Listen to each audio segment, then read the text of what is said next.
आज महिला दिवस है और महिला दिवस के मौके पर मैं दुनिया भर की महिलाओं को शत शत नमन करता हूँ, कोटि कोटि वंदन करता हूँ।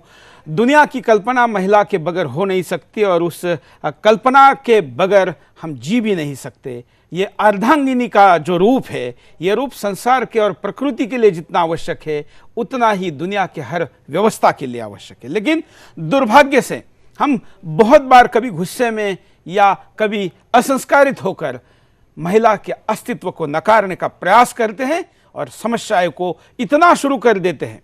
भारत की बात करें तो यहाँ पर भारत के दो बड़े युद्ध जिसको कहा जाए, महाभारत और रामायण, महिला से जुड़े हुए हैं, बल्कि महिला के सम्मान से जुड़े हुए। ऐसे देश में जहां नारी सर्वत्र पूज्यते कहा जाता है, वहां पर नारी के सम्मान के लिए जान देने की भी उदाहरण कम नहीं है और नारी ने भी अपने सम्मान के लिए जान देने और लेने की भी उदाहरण कम नहीं है। लेकिन ग्लोबलाइजेशन के इस युग में नारी के भी चरित्र में भटकाव आया है और यह चरित्र इतना भटक गया है कि आज हमको नाम देना पड़ा कार्यक्रम के एक लाइन में पूछना पड़ा सवाल कि झांसी के रानी से छोरी के शराबी होने तक का सफर आखिर कैसे हुआ और ये नारी कल, आज और कल कैसे रहेगी। जैसे कि आप जानते हैं, बिंदास में हम केवल समस्या की चर्चा नहीं करते तो उपाय की भी बात करते हैं। इसलिए आज ही हम आपको पूछ रहे हैं कि आखिर नारी कल कैसे थी, आज कैसे थी और दोबारा उस पद पर, प्रतिष्ठा पर कैसे प्रस्थापित हो सकती है। इसी विषय पर आपको हमको अगले 1 घंटे तक चर्चा करनी है, चिंतन करना है, मंथन करना है। आज के कार्यक्रम में हमारे साथ नूर जहीर जी जुड़ी रहेंगी, जिन्होंने एक पुस्तक लिखा है डिनाइड बाय अल्लाह। इस विषय पर भी हम बात करेंगे और साथ साथ में, क्योंकि मुस्लिम नारी भी तो नारी है, धर्म तो बाद में है, पहले तो नारी है, और इसलिए इस विषय पर हमारे साथ नूर जहीर जी जुड़े रहेंगी। नूर जी, आपका स्वागत करता हूं आज के बिंदास में। और भी गेस्ट हमारे साथ जुड़े रहेंगे, उनके पास भी हम आपको लेके चलेंगे। सुदेश जी हमारे साथ जुड़े रहेंगे और आप भी करोड़ों की संख्या में हमेशा की तरह बिंदास में जुड़े रहेंगे। आपकी प्रतिक्रिया लेने के पहले जरा डिटेल में मुद्दे को देखते हैं।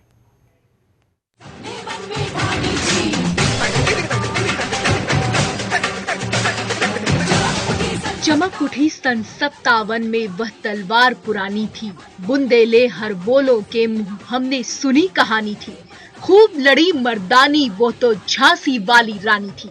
जी हाँ, खूब लड़ी मर्दानी वो तो झांसी वाली रानी थी। खूब लड़ी मर्दानी वो तो झांसी वाली रानी थी। हिंदी साहित्य की महान कवित्री सुभद्रा कुमारी चौहान की ये कविता आज देश के बच्चे बच्चे की जुबां पर है। एक समय ऐसा था जब अंग्रेजों से देश को आजाद कराने के लिए कई वीरांगनाओं ने अपना लहू बहाया। इतिहास गवाह है कि देश की वीरांगनाओं ने अपनी मातृभूमि की रक्षा और अपने आत्मसम्मान के लिए अपना सर्वस्व न्यौछावर कर दिया। आज यानी 8 मार्च को पूरा विश्व महिलाओं के सम्मान में विश्व महिला दिवस के रूप में मनाता है। लेकिन हमारे देश में सदियों से नारी शक्ति को केवल सम्मान ही नहीं बल्कि नारी शक्ति की देवी के रूप में आज यानी 8 मार्च को पूरा विश्व महिलाओं के सम्मान में विश्व महिला दिवस के रूप में मनाता है। लेकिन हमारे देश में सदियों से ही नारी शक्ति को केवल सम्मान ही नहीं बल्कि नारी शक्ति की देवी काली, देवी चंडी और देवी दुर्गा के रूप में पूजा की जाती है। कोमल है, कमजोर नहीं तू, शक्ति का नाम ही नारी है। आज हम 21वीं सदी में जी रहे हैं, ऐसा आधुनिक युग जहां हम अपनी बात स्वतंत्रता के साथ कह सकते हैं। इस युग में स्त्री पुरुष में कोई भेदभाव नहीं है, सबको समान अधिकार प्राप्त है। स्त्रियां किसी भी मामले में आज पुरुषों से पीछे नहीं है, फिर चाहे वो देश की पहली महिला IPS ऑफिसर किरण बेदी हो, बैडमिंटन चैंपियन साइना नेहवाल हो, सुनीता विलियम्स हो या फिर चंदा कोचर। हर क्षेत्र में महिलाओं ने अपने हुनर का लोहा मनवाया है। इस बात को आज बड़े बड़े विद्वान भी मानते हैं और बहुत अच्छे से जानते भी हैं। आज कई क्षेत्रों में नारी ने पुरुषों को पछाड़ दिया है। आज की नारी और उसकी शक्ति और महत्व को कम आंकना गलत होगा। ये तो नारी प्रगति का एक सुंदर और जागरूक पहलू है। सुनो सुनो नया ये साज मुझे लेकिन 21वीं सदी का एक कड़वा सच भी है जो नारी की स्थिति को दर्शाता है। इस देश में कई जगह नारी आज भी अबला है। आज भी देश में नारी को सती करने वाली घटनाएं हो रही हैं। आज भी नारी को दहेज के नाम पर जिंदा जला दिया जाता है। आज भी नारी को डायन के नाम पर मार दिया जाता है। आज भी रूढ़िवादी परंपराओं के नाम पर बलि चढ़ाई जाती है। आज भी नारी का व्यापार सभ्य समाज कर रहा है। आज भी नारी कई जगहों पर पुरुषों के हाथ की कठपुतली मात्र है।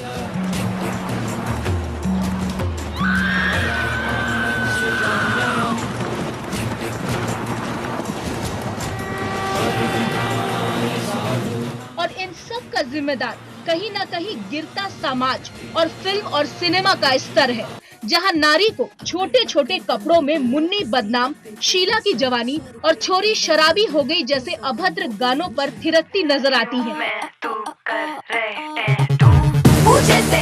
आज जहां एक तरफ स्त्रियां अपनी हुनर और हौसलों के दम पर अपनी एक अलग पहचान बना रही हैं, वहीं ये भी सच है कि बढ़ते बाजारवाद के इस दौर में महिलाओं को केवल उपभोग की वस्तु बना दिया गया है। लेकिन फिर भी 21वीं सदी में आज आधी आबादी की शक्ति, हुनर और हौसले को नमन है। साथ ही कल, आज और आने वाला कल नारी की शक्ति को समर्पित है। मुझसे चले ये जहान, मुझसे है तेरी ये शान, मुझसे मिले। कॉलर के पास चलते हैं। जय हिंद। जय हिंद सर। बोलिए। मैं ये कहना चाहता हूँ कि आज देखा जाए तो लोग कहते हैं कि क्या कारण है जो इतनी घटनाएं बढ़ रही हैं, कि मानसिकता चेंज होनी चाहिए। तो ये मानसिकता चेंज कैसे होगी? मानसिकता चेंज तब होगी जब बोलने वाले हमारे बीच में स्पिरिचुअल लीडर्स होंगे जो लोगों को सही दिशा दिखाएंगे। और जो हमारे जो ब्रह्मज्ञानी स्पिरिचुअल लीडर्स हैं, आज उन्हीं को उसी कानून के तहत, पॉक्सो के तहत जेल में डाला गया है। एग्जाम्पल मैं दे रहा हूँ आशाराम बापू जी का। वो युवाओं को इतनी सही दिशा दिखा रहे हैं, इतनी अच्छे मार्ग पर लेके जा रहे हैं। चलिए, और धन्यवाद। हम आपके कॉल भी लेंगे। हमारे साथ स्टूडियो में जो गेस्ट है उनके पास भी जाएंगे। आप अपने घर पे बैठ के स्काइप से वीडियो कॉल भी कर सकते हैं, टेलीफोन से कॉल कर सकते हैं। हमारे फेसबुक पे सुदर्शन न्यूज़ पर भी आप अपनी प्रतिक्रिया दे सकते हैं, जिसको हम स्क्रीन पर दिखाएंगे। और इस चर्चा को, चिंतन को, मंथन को हम एक साथ करोड़ों लोगों के साथ शेयर करेंगे। आखिर ये आज नहीं तो फिर कब? और इसलिए शुरुआत करते हैं चर्चा की। महिलाओं के मुद्दे पर आएंगे। नूर जी, हमने आपकी लिखी हुई पुस्तक के बारे में आप बात करें, और हमारे साथ सुदेश वर्मा जी है। आप भी जो दोनों पहलुओं को एक साथ जारी रखें, ऐसा हम चाहेंगे। शुरुआत करते हैं। नूर जी, मैं आपसे शुरुआत करना चाहूँगा। ये जो पुस्तक आपने लिखी है, डिनाइड बाय अल्लाह, मतलब जिनको भगवान ने जिसको नकारा, ऐसी नारी, ऐसे एक तरीके से आप कह रही है जी। क्या कल्पना है पुस्तक की? देखिए, इसमें 4 मुद्दे उठाए गए हैं जो इस्लामिक लॉ के तहत भारत के कॉन्स्टिट्यूशन ने अभी तक जिनको एड्रेस नहीं किया है। वो है, पहला ट्रिपल तलाक, फिर हलाला, फिर खुला जो महिला तलाक मांगती है, और मुताह जो कि एक छोटे वक्त की शादी होती है। ये चारों चीज़ें पर्सनल लॉ के तहत आ जाती हैं और इन पे कोई भारत का कानून नहीं चलता है। भारत का कानून नहीं चलता है। लेकिन मेरा कहना यह है इस किताब में कि हम लोग एक डेमोक्रेसी में रह रहे हैं या नहीं रह रहे हैं। हम एक डेमोक्रेसी में रह रहे हैं। हमको प्रियम्बल ही बराबरी देता है। तो अगर ऐसा है तो इन कानूनों को क्यों नहीं एड्रेस किया जाता, इनको क्यों नहीं बदला जाता, और मुस्लिम महिला को बराबरी का हक क्यों नहीं दिया जाता? बिल्कुल। तो ये चीज़ें क्या है, हम एक एक करके आपके पास, क्योंकि आपने बड़े तकनीकी मुद्दे उठाए हैं, एक एक करके आपके पास आएंगे और हम शुरुआत करेंगे। जैसे हलाला क्या है, फिर उसके बाद तलाक वगैरह वगैरह। अभी सुदेश जी के पास चलते हैं। सुदेश जी, आप क्या कहेंगे? सुदेश जी जाने माने पत्रकार है, समाज सेवी है, और सुदर्शन के बिंदास में आप इनको पहले भी देख चुके हैं। आज इस महिला के विषय में आपको बुलाने का कारण है कि आप समाज सेवा के क्षेत्र में महिला विषय पर भी काफ़ी काम करते हैं। सुदेश जी। चौहान साहब, देखिए, मैं बताऊं, नूर बहुत प्रेज डिजर्व करती है, इसलिए कि नूर ने वो इशू को टच किए जो कोई भी व्यक्ति, खास करके वो इस्लाम धर्म को मानता है तो वो टच नहीं करता। इन्होंने जो होली बुक है, शायद इस्लाम को टच करने वाला तो फिर भी मानेगा, जो दूसरे धर्म में है वो तो नहीं मानेगा। वो तो कहेगा कि मेरे खिलाफ फतवा निकलेगा। मैंने जब ये थोड़ी देर पहले फेसबुक पे डाला कि मैं इस पर कार्यक्रम कर रहा हूँ, हालांकि मैं पढ़ नहीं पाए इस पुस्तक को, पढ़ूंगा तो निश्चित तौर पर और ज़्यादा हम आपको न्याय कर पाएंगे, ज़्यादा टाइम दे पाएंगे। लेकिन कुछ लोगों ने तुरंत लिख दिया कि कुछ भाई साहब नाराज़ हो जाएंगे।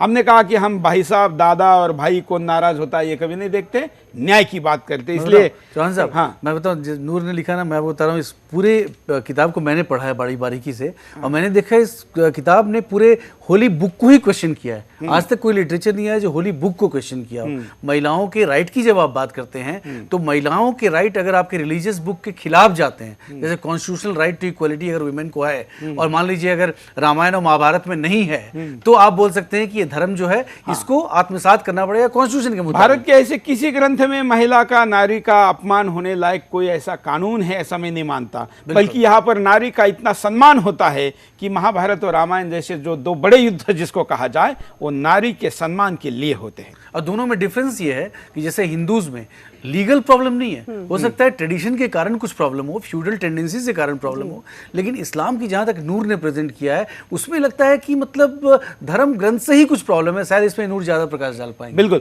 तो हम चाहेंगे कि आप बाकी महिला विषय पर बात करें और नूर जी आप पुस्तक में उठाए हुए मुद्दे पर बात करें। कॉलर के पास चलते, हम कॉलर के पास भी जाएंगे, एक एक करके आपके पास भी आते रहेंगे, क्योंकि बिंदास में हम कॉलर को अपनी बात कहने का मौका देते हैं।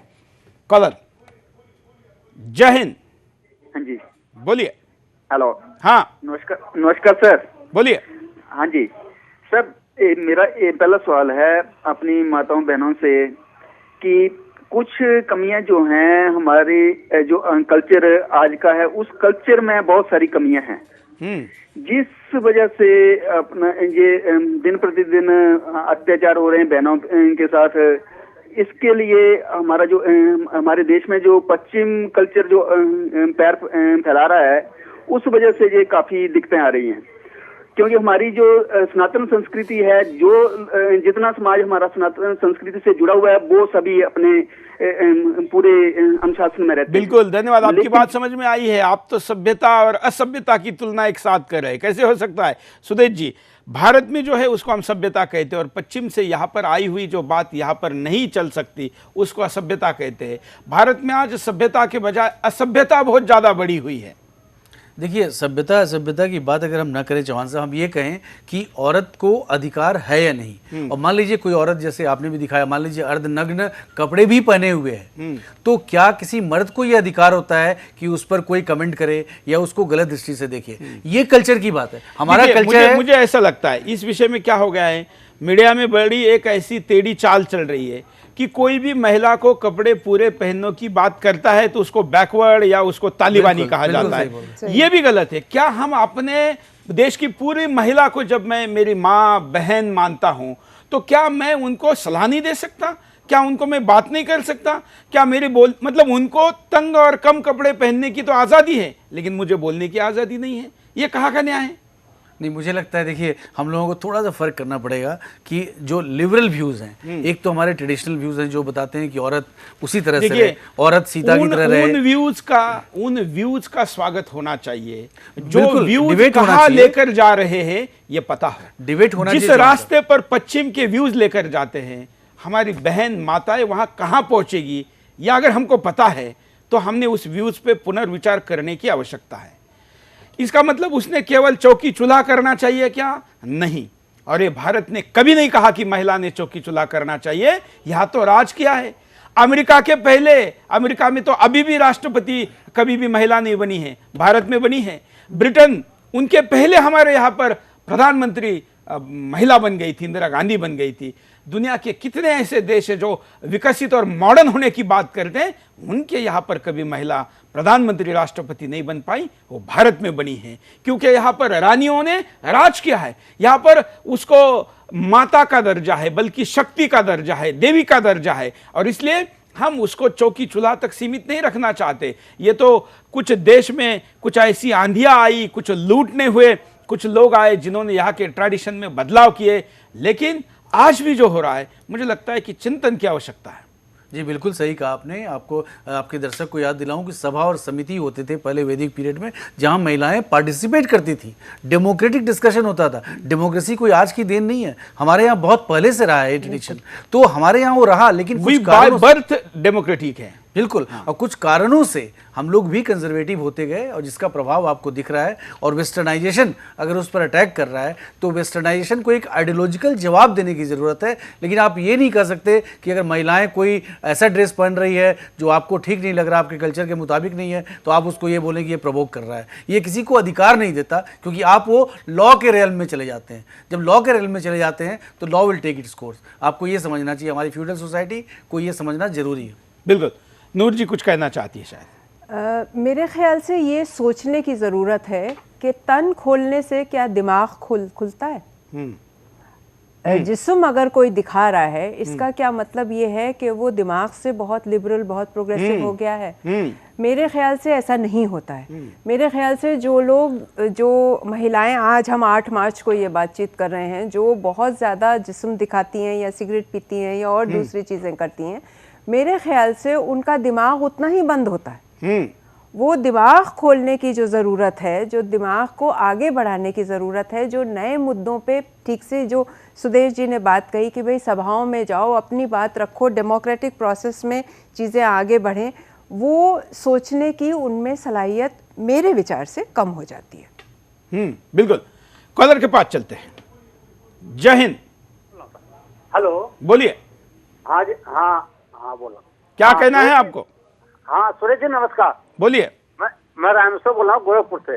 हाँ। सुरेश जी, आज आपने बहुत बढ़िया मुद्दा उठाया है नारी के ऊपर में। हम पैदा भी होते हैं नारी के पेट से ही, घर से, उनके घर से हम पैदा होते हैं। लेकिन सबसे मेन चीज है कि हमारी देश की नारी ही इंसान को अच्छा बुरा और सब कुछ, जब घर में जब नारी अपने बच्चों को जैसे शिक्षा देंगे, इसी तरह से वो बच्चे निकलेंगे। तो नारी को समझना चाहिए पहले। नारी खुद अपने आप को, अब फिल्मों में देखिए नारी कहाँ से कैसे कैसे क्या क्या चीज दिखाती हैं। अगर ये नारी अपने आप को पहले ढालना, सही ढल के, हम भी मर्द हैं, उन्हें औरतों के पेट से हम भी निकलते हैं। अगर वो हमको शुरू में स्टार्टिंग में जैसे लक्ष्मीबाई है, सबको है, इतनी हमारे देश की नारियां इतनी शक्तिशाली हैं, तो हम अपने माताओं बहनों से कहते हैं, हम तो इनका बिल्कुल। धन्यवाद। अगले कॉलर के पास चलते हैं। आप भी कॉल कर सकते हैं, अपनी बात को रख सकते हैं। जय हिंद। बोलिए। हाँ जी बोलो। हाँ। देखिए, मैं JS भारद्वाज एक्सप्रेस केंद्रीय विद्यालय संगठन बोल रहा हूँ जी। मोरा ये सुदर्शन चैनल के लिए बहुत ही बड़ा आभार व्यक्त करता हूँ, और ये आशीर्वाद भी देता हूँ बड़ा होने के नाते ऐसा प्रोग्राम चला रहे हैं। ये प्राइमरी एजुकेशन से ही हमारी विदेशी नारियों का ही ये सिलेबस मानी चाहिए। मैं अपने समय में रहते हुए ये भस्मासुर दहन और दूसरा ये द्रौपदी के अनुचित प्रश्न ऐसे मंथन करवाए हैं। कि आप भी अपना एजुकेशन मिनिस्ट्री में बोल करके ऐसा कुछ भाव बनाए, और फिल्मों में नारी का प्रदर्शन तो बिल्कुल ही बंद होना चाहिए। क्यों नहीं हो सकता है? आजकल तो हमारी सरकार भी ऐसी है। बिल्कुल बिल्कुल, धन्यवाद। क्या ऐसा तो नहीं हो रहा है कि हम नारी को कम कपड़ों में तो देखना चाहते हैं, लेकिन दूसरे के बच्ची को देखना चाहते हैं, दूसरे की बहन को देखना चाहते हैं, दूसरे के देखने में हमें आपत्ति नहीं है, अपनी हम नहीं दिखाना चाहते। ये दृष्टिकोण इसलिए ऐसा है क्योंकि हम सबको एक नहीं मानते, और भारतीय संस्कृति ये कहती है कि सबको एक मानना चाहिए, और फिर वो आपके नज़र में भेद नहीं आ सकता। तो मूल चिंतन में फर्क है, और वो चिंतन जब तक दुरुस्त नहीं करेंगे तब तक दुरुस्ती होने की संभावना नहीं है। अगले कॉलर। जय हिंद। हेलो, बोलिए। जी सुरेश जी नमस्कार।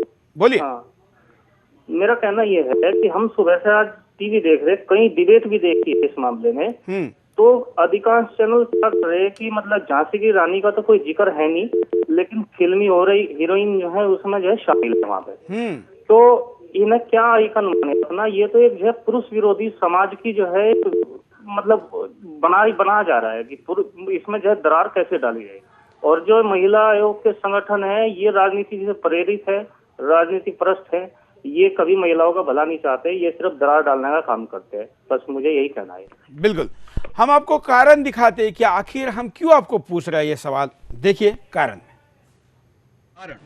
बढ़ती पाश्चात्य सभ्यता संस्कृति का अंधा अनुकरण, जिससे देश की स्त्रियां बाजारवाद का हिस्सा बनती जा रही हैं। समाज में महिलाओं को उपभोग की वस्तु समझना और बाजारवाद के दौर में ज्यादा मुनाफा कमाया जा सके। लड़कियों को शुरू से ही बोझ समझना, जिससे कई जगहों पर पैदा होते ही लड़कियों को मार दिया जाता है। समाज में बढ़ता अंधविश्वास, जिससे आज भी कई प्रांतों में महिलाओं पर अत्याचार किए जाते हैं।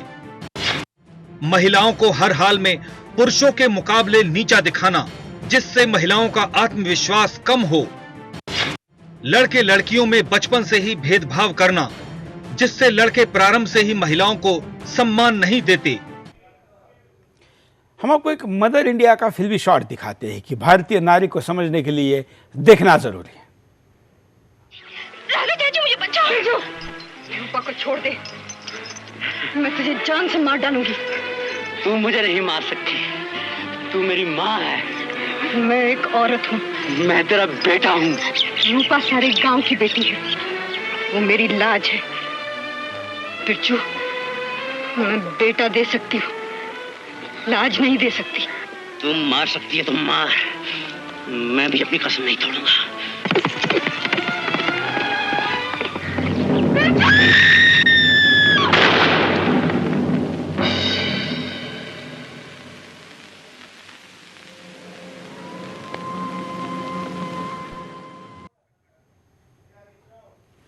ये भारतीय नारी है कि उसको अपने बेटे की जान से ज़्यादा गांव की इज्जत प्यारी है, उस नारी की इज्जत प्यारी है। और इसलिए हमने उस अतीत में जाना चाहिए। हमारी पुरानी फिल्में और आज की फिल्मों में भी बदलाव हो रहा है। सुदेश जी, एक सामाजिक कार्यकर्ता होने के नाते आज के फिल्मों में जो नारी का प्रदर्शन है वो केवल भोग वस्तु के लिए या उत्पादकों के बिक्री के ब्रांड के लिए जो हो रहा है, क्या ये फिल्मी शॉट आज के युग में चल सकता है? जी बिल्कुल सही बताया आपने। देखिए, क्योंकि जो आज हम नारी को दिखाते हैं फिल्म में, वो बिल्कुल उपभोक्ता की वस्तु, क्योंकि हम कंज्यूमर गुड्स सेल करना चाहते हैं और इसलिए जो एडवर्टाइजिंग इंडस्ट्री है वो नारी को उसी तरह दिखाता। हर नारी का वो रूप नहीं है जो आप पर्दे पर देखते हैं। जरूरी नहीं कि हर नारी जिसको आप देखते हैं वैसी हो, बहुत रेयर। लेकिन उस नारी को देख के जो इमेज आप बनाते हैं और उसके मुताबिक आप काम करने लगते हैं। लेकिन जैसा मैंने बताया चौहान साहब, कुछ भी किया जाए लेकिन आप अपने इलीगल एक्ट को जस्टिफाई नहीं कर सकते किसी भी कारणों से। ये एक ऐसा इशू है जिस पर हमें कंबाइंड तरीके से सोचना चाहिए कि समाज को हम कहाँ ले जाना चाहते हैं। बिल्कुल, वही तो हम कह रहे हैं कि समग्र तरीके से सोचना चाहिए। केवल बात कपड़े कम पहनने या ज्यादा पहनने की नहीं है, बात पूरे परिप्रेक्ष्य में विषय को देखने की है। और जब तक हम पूरे परिप्रेक्ष्य में नहीं देखेंगे, हम कभी भी इस विषय के साथ न्याय नहीं कर सकते। एक और कॉलर के पास चलते हैं। जय हिंद, बोलिए, क्या कहना है आपको? जी नमस्कार। हाँ नमस्कार चौहान जी, हम ये कह रहे हैं कि हम महिला सुरक्षित किस प्रकार रह सकती हैं।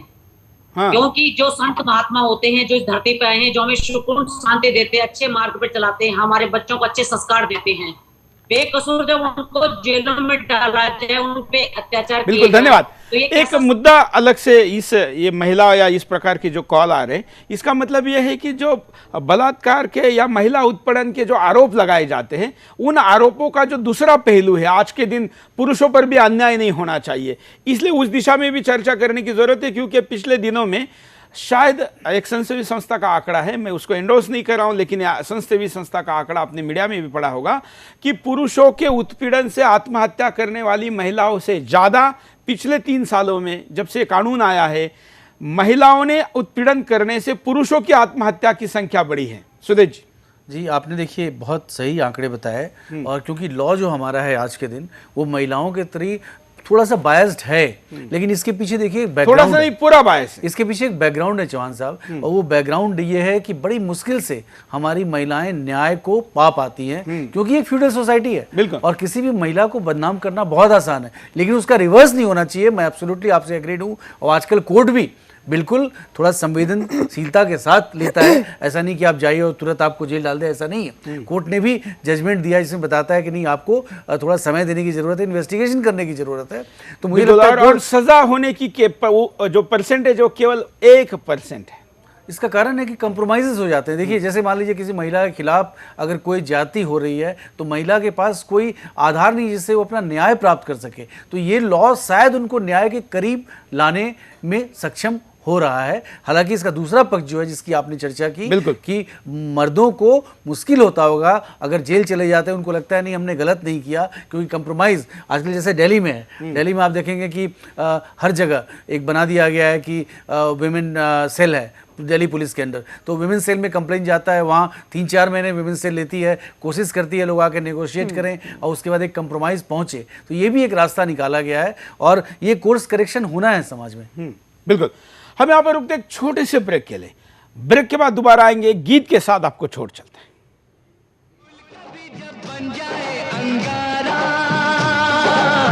बिजली बन के गिरे वो एक पल में फूंक दे जो जुल्मों के जालिम समाज को, फूल कभी जब बन जाए अंगारा।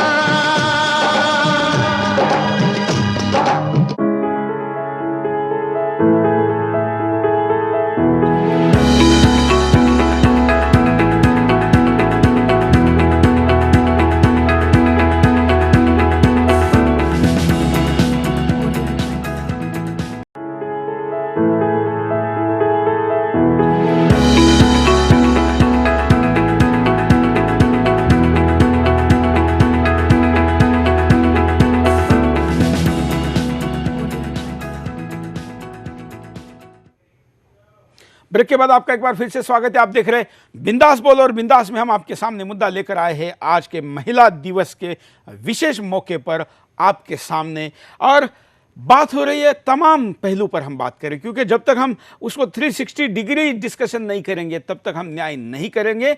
एक अधूरी बात करके पूरा कन्विंस कभी किसी को नहीं किया जा सकता, इसलिए पूरी बात करने का प्रयास हम हमेशा करते हैं, यह भी करेंगे। जरा परिणामों पर नजर डालते हैं कि आखिर ऐसा ही होता रहा तो परिणाम क्या हो सकते हैं, देखिए। परिणाम, लड़कियों का अनुपात और कम हो जाएगा, जिससे समाज में समानता स्थापित नहीं हो पाएगी।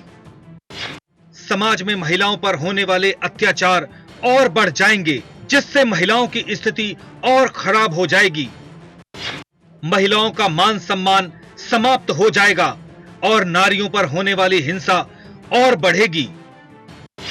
सशक्त महिला और सशक्त भारत का सपना अधूरा रह जाएगा, क्योंकि महिला सशक्तिकरण के लिए समाज का जागरूक होना आवश्यक है। अगर महिलाओं को इसी तरह से मात्र उपभोग की वस्तु समझा जाता रहा तो भविष्य में महिलाओं की स्थिति और दयनीय हो जाएगी। नारी की अवहेलना का मतलब है अपने समाज के अस्तित्व को मिटाने की साजिश रचना। कॉलर के पास चलते हैं। जय हिंद। नमस्कार जनाब। बोलिए। जय हिंद जी। जय हिंद। ऐसा है कि हमारे देश में जितना सम्मान नारी का पहले था आज भी उतना ही है, उससे भी ज्यादा पहले भी था, आज भी और रहेगा भी। उसका कारण है हमारे यहाँ पर लड़की के लिए स्वयंवर रचाया जाता था, वो उसकी मर्जी से रचाया जाता था। ऐसे नहीं था कि धक्के से शादी कर दी जाती थी। आज भी अगर देखा जाए कोई कारण शादी का छपता है तो उसमें तो पहले सबसे पहले औरत का नाम लिखा जाता है, श्रीमती एंड श्री फलाना फलाना। ये नहीं, हमारे राजा रानी को बराबर बिठाते थे। महाराज विक्रमादित्य के समय में जब दो औरतों में झगड़ा हो गया कि लड़का मेरा के मेरा, तो उसका इंसाफ रानी ने किया था। ये फिर भी है आज भी देश में, जैसे आपने पहले ही बता दिया है, दोनों सम्मान हमारे देश में कहाँ है। इसको तो सिर्फ जो खराब हुआ है सिर्फ 1000 साल की गुलामी में जो विदेशियों ने हमारी संस्कृति और सभ्यता को कुठाराघात किया है उसके कारण से है। अन्यथा आज भी इतनी बड़ी खासियत चल रही है कि बहुत सारे चैनल जो हैं जितने भी दिखा रहे हैं वो हमारे सारी संस्कृति और सभ्यता को नष्ट करने के लिए है। जो हमारे महापुरुषों ने 18 वर्ष तप करके हमारे रिश्ते नाते बनाए थे, बहन का रिश्ता, चाचा की लड़की की बहन, अब हम एक और कॉलर लेंगे और उसके बाद नूर जी के पास चलेंगे। जय हिंद, बोलिए, क्या कहना है आपको? चलिए, शायद संपर्क नहीं हो पाया, हम आपके पास चलते। अभी जो आपने मुद्दे उठाए हैं उन मुद्दों पर बात करें। हम आपको फिर बता दें कि ये पुस्तक है डिनाइड बाय अल्लाह, ये लिखी है नूर जहीर जी ने, और इन्होंने इस पुस्तक का लोकार्पण जो पुस्तक मेला हुआ था उस पर किया है दिल्ली में। काफ़ी कंट्रोवर्सी भी हुई है, लेकिन हिम्मत के साथ आप आगे बढ़ रही है। एक एक मुद्दा अगर आप दर्शकों को बताएगी तो ज़्यादा अच्छा होगा। जी बिल्कुल। देखिए, इस किताब में 4 मुद्दे लिए हैं जैसे मैंने बताया। तो पहले पे बात करें अगर, जो हलाला है, हलाला में ये है कि अगर पति पत्नी में तिलाक हो जाता है, अगर पति तिलाक दे देता है तो, और फिर उसको पछतावा होता है, तो वो उससे दोबारा शादी नहीं कर सकता। शादी करने के लिए, उसको निकाह करने के लिए, फिर उसको पहले औरत को किसी और से निकाह करना होता है, और फिर उससे तिलाक होता है, या वो अगर विधवा हो जाए तो फिर पहले वाले से शादी हो सकती है।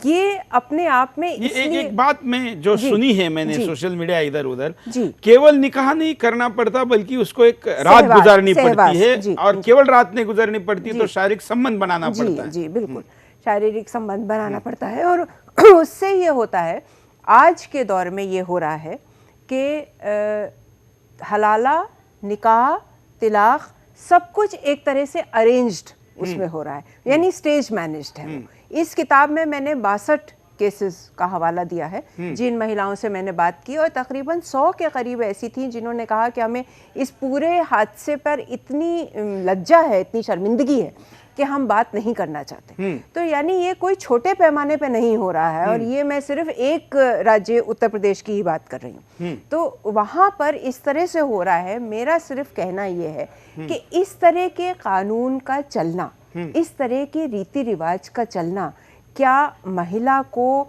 एक पूरी जिंदगी दे सकता है? यहाँ एक लोकतांत्रिक समाज में जहाँ हम कहते हैं कि बराबरी है, आपने भी अभी बात की कि बराबरी है, मर्द और औरत के बीच में बराबरी होनी चाहिए, तभी समाज आगे बढ़ सकता है। जी, तो जब इस तरह की चीजें होती हैं तो ये महिला का अपमान भी है, ये ह्यूमन राइट्स का डिनायल भी है, जो यूनाइटेड नेशंस जो हमें राइट्स दे रहा है, और हमारे कॉन्स्टिट्यूशन को तो नकारना है ही। ये सारी बातें अगर आपके मूल ग्रंथ में कही गई हों तो फिर इनके बदलाव की ज़रूरत जो है वो बिल्कुल बुनियाद से है। बिल्कुल बुनियाद में ये बदलाव होने चाहिए ताकि महिला पूरी तरह से जी सके और पूरा अपना योगदान इस महान देश में दे सके। बिल्कुल। अगले मुद्दे पर जो ट्रिपल तलाक है उस पर आएंगे, लेकिन कुछ कॉलर के पास चलते हैं। जय हिंद।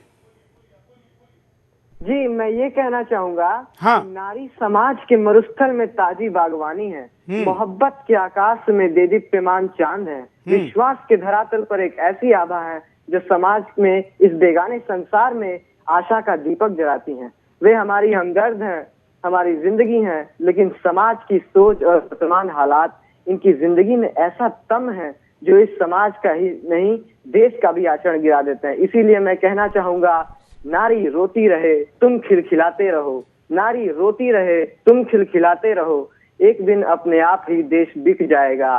जिसकी किरणें न पहुंची थी अभी भूमि तक, वह चांद उगने से पहले ही छिप जाएगा, वह चांद उगने से पहले ही छिप जाएगा। और जिस दिन समाज की सोच ऊंची होगी, जिस दिन नारी का सिर ऊंचा होगा, तभी तिरंगा गर्व से लहराएगा, गर्व से फहराएगा, अन्यथा सर्व से झुका रहेगा, सर्व से मरा रहेगा। धन्यवाद। वाह, बड़ी अच्छी बात आपने कही कि आखिर एक जिस राष्ट्र की, जिस देश की आधी आबादी अगर ऐसी विकराल स्थिति में है, दयनीय स्थिति में है, संशय के भ्रम में है, तो उस देश का मजबूत होना आखिर कैसे संभव है? क्या कुछ महिलाएं हमारी राष्ट्रपति बन जाए, कुछ चांद पे चली जाए, कुछ स्पेस पे चली जाए, कुछ बड़ी स्टार बन जाए, तो क्या आधी आबादी का वो प्रतिनिधित्व करती है? नहीं करती है। और इसलिए अनुपात में बात होनी चाहिए, और वो बात करने के लिए हमें जड़ों के तरफ दोबारा जाना पड़ेगा। एक और कॉलर के पास चलते हैं। जय हिंद। जय हिंद सर। बोलिए सर। मैं मानसी बोल रहा हूँ गाजियाबाद विजयनगर से। हाँ सर, मैं ये कहना चाहता हूँ कि आपका शो बहुत बढ़िया है, बहुत इंस्पायरिंग है। मैं आशा करता हूँ कि इस शो को देखने के बाद वो महिला भी इस शो को देखे जिसने हमारे पूज्य श्री को जेल भिजवाया है और उन पे झूठे निर्गल आरोप लगाए हैं। धन्यवाद। हम और कॉलर के पास जाने के पहले फिर दोबारा नूर जी के पास चलते हैं। ट्रिपल तलाक, मतलब एक तरीके से तलाक तलाक तलाक, ये जो कहा जाता है, इस पर आपको आपत्ति है, क्या है? देखिए, सबसे पहले तो बात यह है कि कुरान में स्पेसिफिकली इस चीज़ की मनाही है कि तुम एक बार में बैठ करके तलाक तलाक तलाक 3 बार नहीं बोल सकते। तो आज जो प्रचलन में है कि भाई 3 बार तलाक कहा और तलाक हो गया, वो अपने आप में बुनियादी तौर पे गलत है। अगर हम कुरान को माने तो उसको नहीं मानना चाहिए। तो एक तो ये बात हुई। दूसरी बात ये है कि वो क्योंकि गुस्से में आकर के 3 बार पुरुष या किसी शक में या किसी बहकावे में आके 3 बार में तलाक कह देता है, इसीलिए हलाला की नौबत आती है। उसको पछतावा होता है, फिर वो कहता है कि नहीं, मैं तो माफ़ी मांगता हूँ, मैं वापस तुमको ले लेना चाहता हूँ, तो इसलिए फिर हलाला अरेंज किया जाता है। अगर ट्रिपल तलाक को ही बंद कर दिया जाए, अगर उस पर ही लागू हो जाए ये कानून के नहीं, ये नहीं हो सकता। जैसा कि हमारे कॉन्स्टिट्यूशन में अगर पुरुष तलाक देता है हिंदू स्त्री को, तो वो उसको कंटेस्ट कर सकती है। वो कह सकती है कि भाई मेरा जुर्म बताओ, मेरी गलतियां बताओ। मैं वो कोर्ट में जाकर के फिर न्यायाधीश एक नतीजे पे पहुंचते हैं और एक न्याय दिया जाता है। मतलब इस्लाम में ऐसा नहीं है? ऐसा नहीं है। पुरुष खुद अपने आप उठ करके किसी भी बात पर तलाक दे सकता है। आज तो ऐसा है कि वो लिख के फोन पे, SMS पे भी कर सकता है। फोन अगर लाइन गड़बड़ है, नेट कनेक्शन अच्छा नहीं है, तब भी अगर उसके पास 2 गवाह हैं तो वो तलाक मतलब उसने हवा में बोल दिया, भले उधर पहुंचा, उस बहन के पास पहुंचा नहीं पहुंचा, हो गया जी, हो गया। सुरेश जी, इस पर मैं एक चीज बोलना चाहूंगा कि मैंने अपने बहुत से मुसलमान दोस्तों से बात की इस इशू पर। उनका कहना था कि इस्लाम औरतों को बहुत ज्यादा देता है, बहुत अच्छा रिलीजन है। अच्छा खराब की तो बात हम लोग नहीं करेंगे, ये तो पर्सपेक्टिव है। लेकिन हमारा कहना है एज एन एक्टिविस्ट कि मान लीजिए अगर आपका धर्म बराबर ही देता है,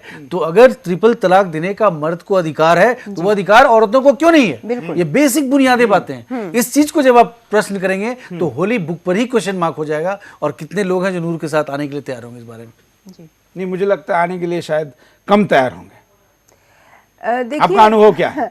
बात यह है कि जिस वक्त 2 सदी पहले दलितों के साथ काम शुरू हुआ, उस वक्त दलितों ने भी यही कहा कि साहब हम तो बहुत संतुष्ट हैं, हम तो ये जन्म सुधार करके अगला जन्म सुधारना चाहते हैं अपना। तो क्या हम लोगों ने मान लिया? क्या एक्टिविस्ट ने बात मान ली? उसी तरह से महिलाएं अगर ये कहती हैं या मुसलमान अगर ये कहते हैं कि नहीं नहीं साहब बहुत सही है, हमारा मजहब तो बहुत अच्छा है, तो क्या उसको उसी तरह से मान लिया जाना चाहिए कि नहीं नहीं भाई ये तो इसी गर्क में पड़े रहना चाहते हैं तो पड़े रहने दो। हमें तो उनके साथ काम करना है, हमें तो इस देश में सबको साथ लेकर के चलना है। तो ये किताब इसीलिए है कि लोग पढ़ें और सोचें कि कहाँ कहाँ पे कमियां रह गई हैं, उन कमियों को पूरा किया जाए। बिल्कुल। तो इस तलाक विषय में कुछ बात को आप जोड़ना चाहती हैं? जी, वही जो बात सुदेश जी ने रखी, खुला जो लेना होता है, जो महिला मांगती है, किसी वजह से वो दुखी है, घर में वायलेंस है, दूसरी चीजें हैं, वो नहीं रहना चाहती उसके साथ, वो लेना बहुत मुश्किल है। उसके लिए बहुत कारण देने पड़ते हैं। उन कारणों पे सवाल होता है, मौलवी सवाल करते हैं कि नहीं नहीं ये तो कोई कारण ही नहीं है। अगर तुमको मारता पीटता है तो कोई बात नहीं है, उसके बाद तुम्हारे लिए मिठाई भी तो ले आता है, तो इसको जाने दो, इसको रहने दो, इस पे ज्यादा ये करने की जरूरत नहीं है। तुम क्यों तलाक चाहती हो? तुम अच्छा, किसी तरह से अगर पति को मनाया जाए तो पति को उल्टे पैसा या कुछ जागीर या कुछ मिल्कियत, इमूवेबल प्रॉपर्टी देनी पड़ती है, तब वो खुले के लिए राजी होता है। अच्छा, फिर भी खुला जो है वो तलाक औरत को नहीं देना होता, देता फिर भी पति है। तलाक तलाक तलाक जो फाइनली कहेगा, राइट जो है मेन कहेगा, राइट उसके पास ही रहेगा। वो सारा कुछ लेकर के सब कुछ लेकर, जी बिल्कुल एक तरफा है। तो वो सब कुछ ले लेगा, सब कुछ रख लेगा, औरत को कुछ भी नहीं देगा, कभी कभी बच्चों से मिलने का हक भी नहीं देता है, लेकिन फिर भी तलाक जो है वो वही देगा। तो ये अपने आप में जो एक बुनियादी ये है, ये मैं सवाल करना चाहती हूँ उन लोगों से जो ये कहते हैं कि मुसलमान महिला के हक जो है वो मुसलमान पुरुष के बराबर है। तो मैं ना इससे एग्री करती हूँ ना इससे एग्री करती हूँ कि मुसलमान महिला को बहुत ज़्यादा दिया गया हुआ है, बल्कि हिंदू स्त्रियों से ज़्यादा मिला हुआ है। ऐसा बिल्कुल नहीं है। हिंदू स्त्रियों ने अपनी लड़ाइयाँ लड़ी हैं और जीती हैं, और मुझे बहुत खुशी है इस चीज़ की कि उन्होंने ये लड़ाइयाँ जीती हैं। आज पुरुष जो हैं वो उस तरह से उनके साथ बेईमानियाँ नहीं कर सकते। यही राइट्स, यही हक हमें चाहिए मुसलमान महिलाओं के लिए। बिल्कुल। ये आगे आपने मुताहा एंड खुला लिखा हुआ है जी, ये दो क्या चीजें हैं? तो खुला की तो बात मैंने की कि वो जो तिलाक औरत मांगती है वो खुला, मतलब वो एक तरह से बंधन से खुल जाना चाहती है, तो उसको खुला कहते हैं। तो अलग हो जाना चाहती है, जो मुश्किल है जी, जो बहुत मुश्किल है। हाँ। और मुताहा होता है जो एक छोटे वक्त के लिए शादी की जाती है। इसके बहुत सारे रीजंस दिए जाते हैं, बहुत वजह बताई जाती हैं, कारण बताए जाते हैं कि साहब वो तो पुरुष क्योंकि लड़ाई पे चले जाते थे, दूसरे शहर चले जाते थे काम करने के लिए, फिर वहाँ जाकर के वो गलत हरकतें करते थे तो वो ना करें, तो इसलिए कुछ दिनों के लिए शादी उनकी किसी के साथ भी कर दी जाती थी।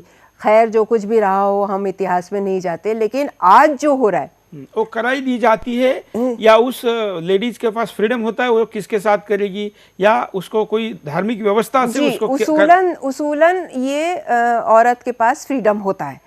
और लेकिन अगर इतनी कम उम्र की लड़की को करा दी जाए, मान लीजिए 16-17 साल की, तो उसको क्या समझ में आएगा, क्या उसको पल्ले पड़ेगा कि अरबी में उसके साथ क्या पढ़वाया जा रहा है और किस चीज को वो हाँ कह रही। अब उसकी 3 महीने के लिए 100 दिन के लिए ऐसे शादी कर नहीं, लेकिन मानिए कि उसने जो शादी की जी, और उस पति ने अगर उसको तलाक नहीं दिया दोबारा, तो तलाक नहीं होता उसमें। मुताह में तो यही होता है कि 3 महीने की शादी है, 3 महीने बाद खुद ब खुद खत्म। अच्छा, मतलब वो एक तरीके से कॉन्ट्रैक्ट मैरिज जैसा जी, कॉन्ट्रैक्ट लिमिटेड पीरियड के लिए और मिनिमम 1 रात होना चाहिए। जी, मिनिमम 1 रात होना चाहिए। अच्छा, उसमें क्या हो रहा है कि माता पिता या और दूसरे लोग, बड़े भाई, उन लोगों ने एक तरह का इसको बिजनेस बना लिया है कि जवान हो रही लड़की जो मेरे पास घर में है उसका मैं इतने में सौदा कर देता हूँ।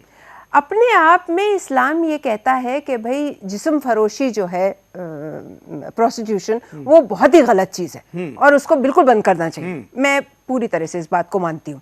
लेकिन अगर ये बात सच है और इसको माना जाए तो फिर पैसा लेकर के टेम्परेरी शादी क्या एक तरह का प्रोस्टिट्यूशन नहीं है? अगर ये हो रहा है, लड़की अपनी रजामंदी से कर रही है, तो वो उसमें खुद ब खुद जारी है। लेकिन अगर कोई और उससे करवा रहा है तो उस पर तो भारतीय कानून लागू होना चाहिए। आप प्रोस्टिट्यूशन किसी से नहीं करवा सकते, आपको जेल हो जाएगी। और वो माँ बाप हो या बड़े भाई हो या वैसे ही गार्जियन हो, जो भी हो, वो अगर इस चीज़ का फ़ायदा उठा रहे हैं, अगर वो पैसे ले रहे हैं और लड़की की शादी कर रहे हैं कुछ दिनों के लिए बिना लड़की को बताए हुए या लड़की को किसी तरह से समझा बुझा के, डरा धमका के, राज़ी करके, तो वो एक तरह का तो धंधा ही करवा रहे हैं उससे। इस पर क्यों नहीं रोक लगाई जाती? बिल्कुल, ये तो बड़ा गंभीर है। मतलब मैं तो एकदम स्तब्ध हूँ ये बातें सुन के कि आते हैं सुरेश भाई, अरब कंट्रीज से जो आते हैं वो लोग मुता मैरिज करते हैं शॉर्ट टर्म अपने एंटरटेनमेंट के लिए और फिर वापस चले जाते हैं। बहुत बड़ा धंधा बना हुआ है। 20-25 दिन के लिए आए। हैदराबाद में सबसे ज्यादा ये इसकी शिकार होती है। और वहाँ का राजनीतिक संरक्षण भी उनको कुछ लोग देते हैं। हाँ, ये 20-25 दिन के लिए आए, ये यहाँ से शादी नहीं करना चाहते हैं यहाँ पे, नहीं तो फिर लगातार पैसे भेजते रहना पड़ेगा, उनकी देखभाल करनी पड़ेगी पत्नियों की। तो 20-25 दिन के लिए उसमें पूरी तरह से मौलवी भी शरीक होते हैं, उनको मालूम होता है कौन आने वाला है। कई लोग एजेंट का काम करते हुए पकड़े गए हैदराबाद में। कुछ मुस्लिम बहनें मुझे मिली थी पिछले दिनों, तो उन्होंने ये बातें बताई थी कि क्या हो रहा है, लेकिन इतना डीप में नहीं बात कर पाया क्योंकि मेरे आसपास भी कई लोग थे। लेकिन आपकी बात सुनकर तो मैं बड़ा मतलब क्या स्थिति है, ये तो हिंदुस्तान में हो रहा है और इसके ऊपर कहीं पर कोई आवाज नहीं उठा रहा है। बिल्कुल, इसीलिए ये किताब मैंने लिखी कि आवाज नहीं उठ रही है, बातचीत नहीं हो पा रही है। आप विश्वास कीजिए, मैंने बहुत कोशिश की। लेकिन क्या आपकी तस्लीमा नसरीन तो नहीं किया जाएगा? देखिए, मैं फैक्ट्स पर बात कर रही हूँ। मैं किसी का मजाक नहीं उड़ा रही हूँ, मैं किसी की बेइज्जती नहीं कर रही हूँ, मैं किसी की इंसल्ट नहीं कर रही हूँ। मुद्दों पर बात मैं सिर्फ मुद्दे और जो फैक्ट्स हैं, इस किताब में आयतें कोटेड हैं, उन आयतों का मतलब कोटेड है, उस मतलब से क्या निष्कर्ष निकाला है बड़े बड़े आलिमों ने, वो कोटेड है। मैं कहीं पर ये नहीं कह रही हूँ कि ये बहुत बुरा आदमी था, ये बड़ा अच्छा आदमी था, ये बहुत गलत आदमी था, इस आदमी ये बहुत जलील आदमी था। किसी की मैं बेइज्जती नहीं करना चाहती हूँ, मैं सिर्फ फैक्ट्स रख रही हूँ। मतलब आपका उद्देश्य किसी को बदनाम करना नहीं, बल्कि अपने अधिकारों को प्राप्ति करना है। बताऊं, आप बहुत कॉम्प्लीमेंट्स के पात्र हैं, क्योंकि हम लोगों ने आज एक डिस्कशन रखा था, लेकिन जो सो कॉल्ड लिबरल्स हैं हमारे सोसाइटी के, वो डिस्कशन से ही भाग गए। सेकुलर वो भाग गए, बोले कि मुसलमानों का इशू है, नहीं टच करना है। आपने इस इशू को रखा, बहुत बड़ी बात है। मैं इसको मुसलमान के एंगल से नहीं देख रहा है, मेरे लिए एक मुस्लिम बहन का विषय है और उसको मैं उठाऊंगा, किसी भी कीमत पर उठाऊंगा। यही तो हमारे बिंदास बोल की खासियत है। और मुझे लगता है कि हम आज आपके विषय को पूरा न्याय नहीं कर पा रहे, क्योंकि आज मिक्स हो रहा है थोड़ा सा।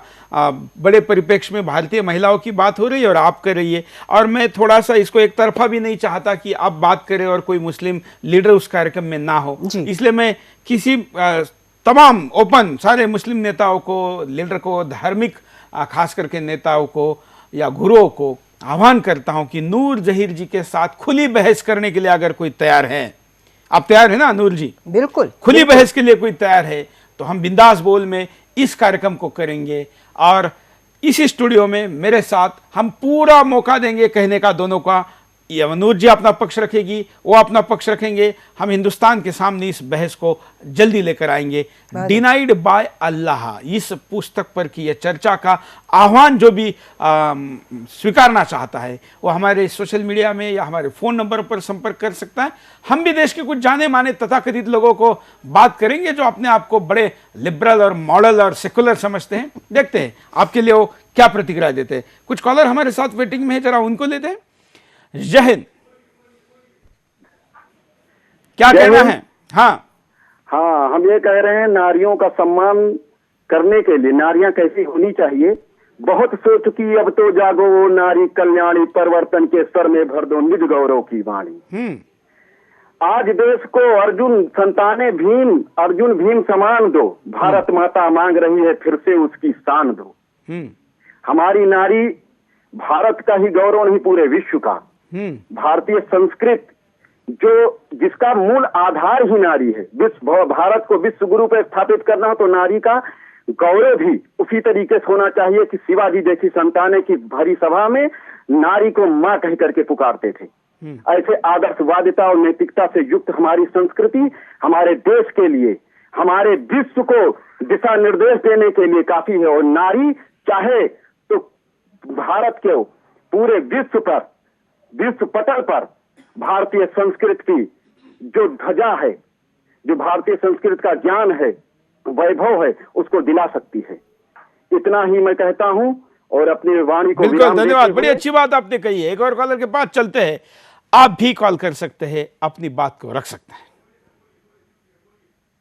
जय हिंद। हेलो, बोलिए। हाँ सर, मैं एक बात कहना चाह रहा था आपसे। हेलो। हाँ हेलो, बोलिए।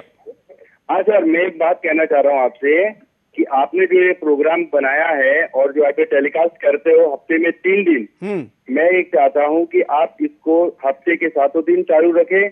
और आप जिस तरह के मुद्दे उठा रहे हैं, मैं ये कहता हूँ आम आदमी की आवाज एक गली, एक मोहल्ले, एक जिले से बाहर नहीं जा सकती, लेकिन आपने जो ये कार्यक्रम रखा है, एक आम आदमी अपने दिल की आवाज को पूरे देश की दुनिया को ये बता सकती है कि वाकई में आज भारत देश में हर मामूली से मामूली आदमी को, साधारण आदमी को आपने अपनी आवाज बुलंद करने का जो मौका दिया है, मैं आपको बहुत बहुत धन्यवाद देता हूँ।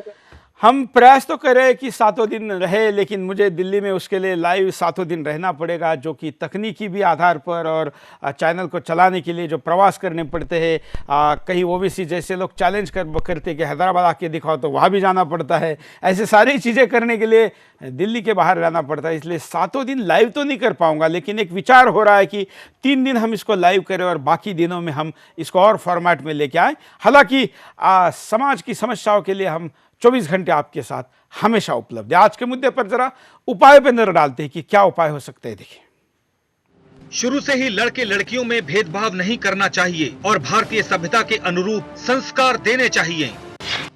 लड़के लड़कियों को एक समान रूप से शिक्षित करना चाहिए, जिससे शुरुआत से ही भेदभाव की स्थिति उत्पन्न न हो सके। फिल्मों में बढ़ते अश्लीलता के स्तर को रोकना चाहिए और फिल्मी गानों में अभद्र शब्दों के प्रयोग को बैन कर देना चाहिए। नारी मानव शरीर की निर्माता है और ऐसे में बेटी बचाओ बेटी पढ़ाओ जैसे अभियान को बड़े पैमाने पर जन जन तक पहुंचाना चाहिए। कॉलर के पास चलते हैं और फिर मैं दोनों अतिथियों की भी शॉर्ट में प्रतिक्रिया लूंगा। एक कॉलर को लेते हैं। जय हिंद। जय हिंद सर। बोलिए। हाँ, मैं इकबाल अब्दुल्ला बोल रहा हूँ सर, गुजरात से। बोलिए इकबाल भाई। हाँ, जो हमारी बहन जी ने जो भी बात बताई आपके स्टूडियो के अंदर, हाँ सर, वो बात बिल्कुल सही है उनकी, और हाँ। मैं उनका समर्थन करता हूँ सर। हाँ। क्योंकि हमारे इस्लाम के अंदर कुछ ये सऊदी लोग आते हैं 10-15 दिन के लिए वीजा देके और इंडियन लड़की मुसलमान के साथ निकाह करते हैं, उसके बाद उसको छोड़ के चले जाते हैं सर। तो ये इस देश के अंदर इस तरह बेटियों को बेचना और ये करना ये गलत है। और कुछ 20-25 दिन के लिए निकाह करना तो ये तो लड़कियों की चोरी है। और कुछ जो हमारे देश के अंदर लड़कियों का माहौल बिगाड़ा है, इनका नाम बिगाड़ा है फिल्म इंडस्ट्रीज ने। इन फिल्मों के अंदर इतने खतरनाक सीन देते हैं सर कि ना जाने लड़कों को क्या हो जाता है। तो सबसे पहले मेरी तो ये रिक्वेस्ट है सर कि फिल्मों के ऊपर अगर लगाम लगाई जाए तो सबसे बेहतर ये होगा। और ये सीरियलें जो घर के अंदर आती है ना सर, इन्होंने तो पूरा माहौल बिगाड़ के रख दिया इन सीरियलों ने। बिल्कुल सबके अंदर सर बिगाड़ा कर दिया इन लोगों ने। इकबाल भाई आप लाइन पे बने रहिए। हेलो। हाँ सर, बना हूं मैं, बोलो। हाँ नूर जी, आप कुछ बात करना चाहेंगे उनसे? ये बड़े मॉडरेट राष्ट्रवादी मुस्लिम हैं।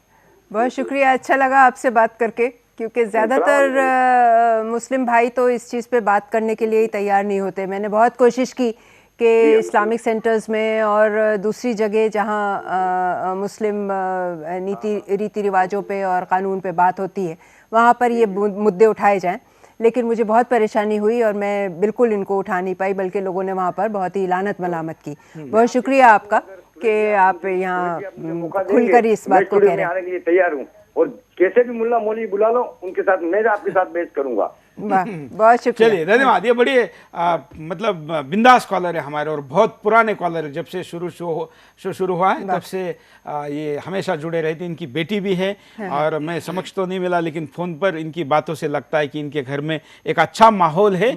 और ऐसे घरों को, ऐसे लोगों को आगे लाना ये हमारा कर्तव्य है, क्योंकि समाज की सज्जन शक्ति को बढ़ाना है तो निश्चित तौर पर ऐसे लोगों को आगे लाना होगा। सुदेश जी, इस कार्यक्रम में आखिरी कमेंट। देखिए, मुझे लगता है कि हम डायलॉग से, डिस्कशन से कब तक भागेंगे।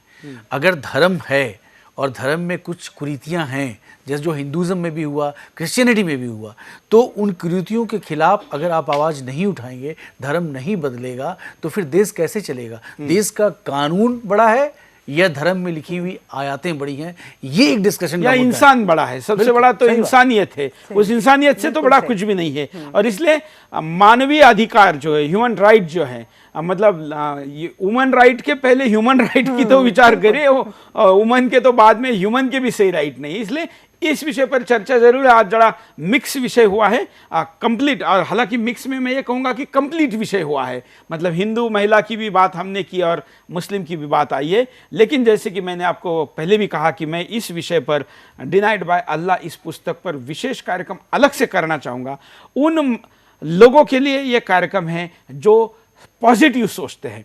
जिनको निंदा करनी है वो तो यही कहेंगे कि हम इस्लाम के खिलाफ इस कार्यक्रम को ला रहे हैं, लेकिन मैं फिर कहना चाहता हूं कि हमारे इस्लामी बहनों के लिए हम इस कार्यक्रम को करेंगे, और जो भाई इसमें सहभागी होना चाहते हैं हम उनका स्वागत करेंगे, और जो इसका विरोध करना चाहते हैं उनको भी अपना पक्ष रखने का मौका देंगे। आज के कार्यक्रम में इतना ही। हम एक गीत के साथ आपको आज के कार्यक्रम में छोड़े चलते हैं। जय हिंद।